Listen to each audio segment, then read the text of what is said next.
Fun really isn't something one considers when balancing the universe. But this does put a smile on my face. Hey everybody, we got some new Infinity War to break down, but because of the way it dropped, I have to be a little creative about how I break it down, so I had to cut this up just a little bit differently than I normally would. But they've already started dropping Easter eggs for Infinity War, and if you're a big fan of the other stuff the Russos have done, like Arrested Development and Community, there are actually some really funny Easter eggs for that in the Infinity War trailer, so I'll point them out when we get to that part. But if you are finding me for the first time, we do Marvel every week. Be sure to subscribe to get everything. There's even a ticket giveaway I'm doing at the end of the video. I'll explain.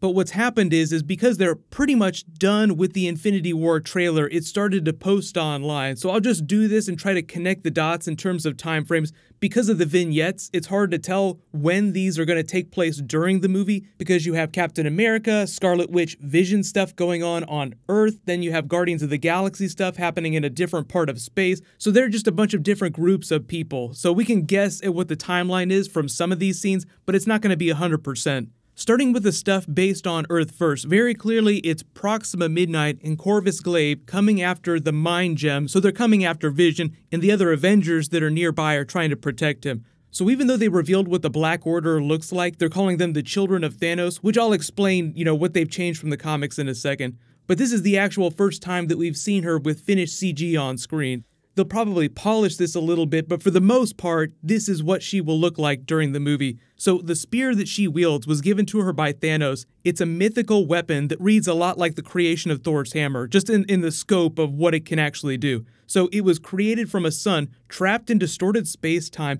and what it does is it acts like a star, a supernova, and a black hole all at the same time. When she throws it, it gives off energy arcs, but it also is able to increase its mass because remember, it acts kind of like a supernova, so it becomes super dense, and it would be like Surtur destroying Asgard with his giant Twilight sword, but in the size of this small spear.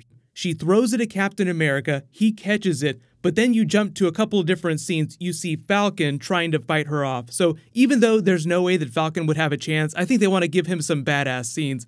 So then you jump to all those Scarlet Witch scenes looking like she's trying to protect Vision, although Vision is also one of the most powerful members, but I think he's just getting tag teamed by Proxima Midnight and Corvus Glaive, who may have the same implied relationship that they do in the comics. In the comics, they're husband and wife, but in the movie universe, they're the children of Thanos, so it's kind of a weird situation. But if they're going to do the Scarlet Witch-Vision relationship thing, which I'll talk about in a separate video, then they might as well tease some Corvus Glaive-Proxima Midnight relationship. But like you see Vision here behind these bars, the entrance to the subway, looking like he's kind of relieved, like, oh my god, I just survived that. It's possible that because of the way Scarlet Witch is looking at him, they are able to fight them off and Thanos doesn't get the gem that way. Because it does sound like Vision will make it to Avengers 4, and they're doing this really weird thing with their children from the comics, but that's all still speculation based on some casting announcements they've made for Avengers 4. So Vision is still status pending, but I think he will survive to the next phase of Marvel movies in some form or another. But then you get the crowd shot of Black Widow, Falcon, and Captain America, which actually looks like when the Black Order first arrives, like they're watching them land in their ship like, holy shit, here we go. So it's before all these big fight scenes. But even though Scarlet Witch is destroying a whole bunch of property here, I think the idea is that as the movies have gotten on, their powers have grown. Like the powers of the Infinity Gems are limitless or near limitless, and they've only begun to tap them as of Captain America Civil War. And like you saw her throw down and smash Vision through all those floors, imagine how much more powerful she is by the time we get to Infinity War. But then all of the other scenes are Guardians of the Galaxy specific scenes set in the Collector's Fortress, where Thanos has taken down the Collector and is trying to find the Reality Stone. And he's trying to tell him, I sold it to someone else, I don't know where it is, I don't have it. But you can kind of see this motion capture foot on his chest, so obviously they haven't completely finished this yet. But as awesome and WTF as this is, they also work a lot of comedic scenes into this too, like Peter Quill trying to be all ninja, and then you see Mantis like just shuffling by as quietly as possible. Drax totally ready to botch the mission and try to go after Thanos. Now is when I seek my revenge for the death of my family. That's actually a deep cut from the comics. They mentioned it during the first Guardians movie, but he just had this long-standing hatred of Thanos and had been seeking revenge ever since he had come to Drax's planet and killed his family in a big assault. So if they don't pay that moment off here, there will be some other moment during Infinity War where they let them face off. But I think the idea is that Thanos is so powerful that he will roll into Avengers 4 with most of the gems, and the Avengers will just be shattered. So even if he doesn't wind up finding the gem here, he finds out where it is and destroys this entire fortress. So that's why you see all this wreckage here.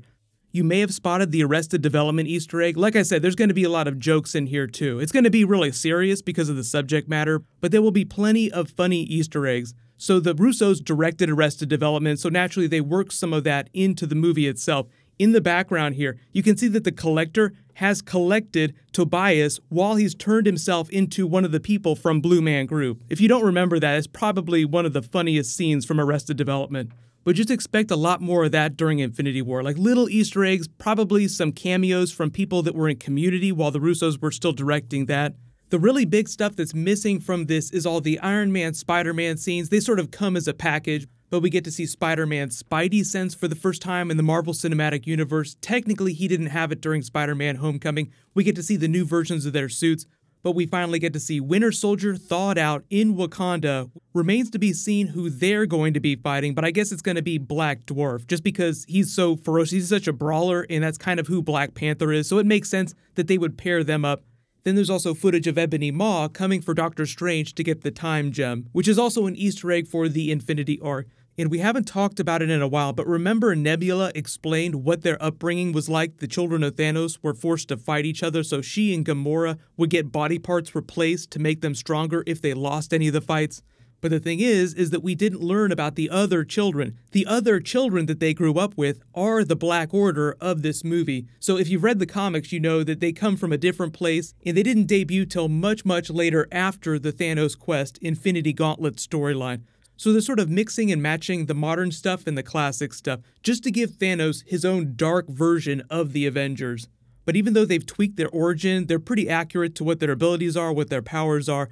If you saw the Comic-Con trailer, then you'll probably recognize a lot of these scenes. So it looks like the official trailer will be a slightly bigger version of the Comic-Con trailer with better footage. But let me know in the comments, what do you think about all this? What's your favorite moment? And what other Easter eggs are you hoping to find? Obviously, there's going to be a bunch of Easter eggs for Thanos' quest, but as you can see, they work in Arrested Development Easter eggs, so it's going to go beyond the Marvel Universe. But as far as I know, the official trailer is supposed to drop next week, so whenever that happens, or if it drops early, I'll totally do a video for it, but leave all your bonus video requests in the comments below. I'll probably do more videos for the Black Order once we get better footage of them, and then we can talk about the timeline between the Thor Ragnarok post-credit scene where Thanos' ship shows up, and then what's happening during this trailer. But there's a new round of the IMAX ticket giveaway. Because there's a whole bunch of stuff coming out, it's just for any movie that you want. All you have to do to enter is be a subscriber and leave a comment on this video. I'll announce a new winner when I post new Marvel. And while you wait for everything, you can click here for that brand new Black Panther trailer, and you can click here for the trailer for the big 4-way crossover.